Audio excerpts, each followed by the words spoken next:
end of the school year is quickly approaching, and that means many high school students are in the midst of exams. If your child is struggling with studying and the stress of exam time, there are tricks they can use to be successful in their final tests. Joining us now is Arns from TutorBright Winnipeg. Good morning, Chelsea. Hi, thank you for having me. Well, thank you so much for joining us. Now, this is typically a stressful time for those teenagers. They know exam time is here, and then they're in full mode study time period right now. How stressful is this? Yeah, for some it can be really stressful, right? People who are applying for scholarships or trying to get in certain programs, people who put a lot of stress on themselves, right? They could be really stressed out about it. And it's all happening at the same time. So it's either math today, you know, science tomorrow. So it's a lot of cramming in a short period of time. What's the best way to tackle this and to study, to maximize your studying? Well, a couple tips I have. I've been in the tutoring space for 20 years and with TutorBright for 13 years, and the study tips, they don't change, right? Okay. So I would say, first of all, start early.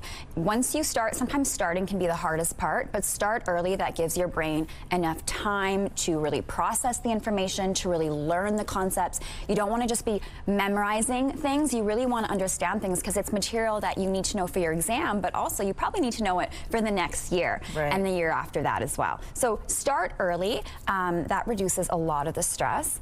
And then a couple other tips I would have would be practice makes perfect, right? Okay. So you want to actively practice, not just passively reading through your notes. Maybe do that once, but you want to be doing as many practice questions as possible, as many, practice exams. You want to also simulate a test-taking environment. So if your exam is going to be timed, if you're not going to be allowed to have your notes, if there are going to be zero distractions, sit down with a practice test under those exact conditions so that you know what it's going to be like during the actual exam, and you're less likely to be stressed out or have anxiety during it. So do you recommend writing down the responses, and it's sort of like muscle memory as well? Yeah, absolutely. Yeah. So sit down with a practice test right in front of you and go through it, and then at the end, go through your answers. What did you do well? What do you need to refocus your study on? Where do you need to focus on? Review.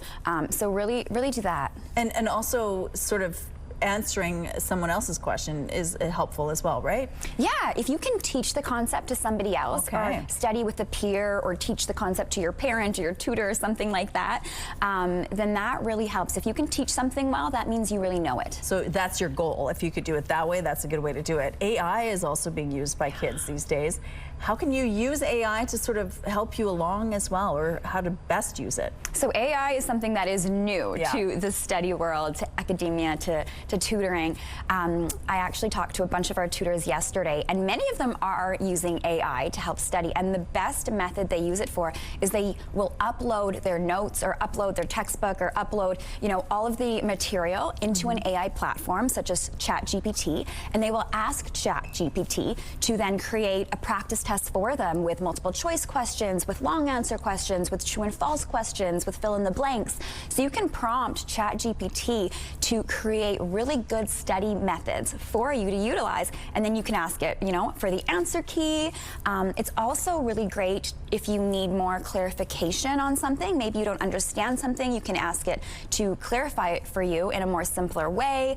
And the last thing is, it's really good to help organize your notes. So again, upload the information to ChatGPT or to AI, and it can organize all of the information for you in a table or in a timeline or a mind map, and then you can go and use that for studying. And so if you have an exam on Friday, when should you start studying? Like today. Yeah, today. You want to start studying as early as possible. Okay, even maybe yesterday, because we're Thursday already today. Yes, yes, as early as possible. Well, those are great tips, and again, that will definitely help with anxiety. Thank you so much for sharing this with us.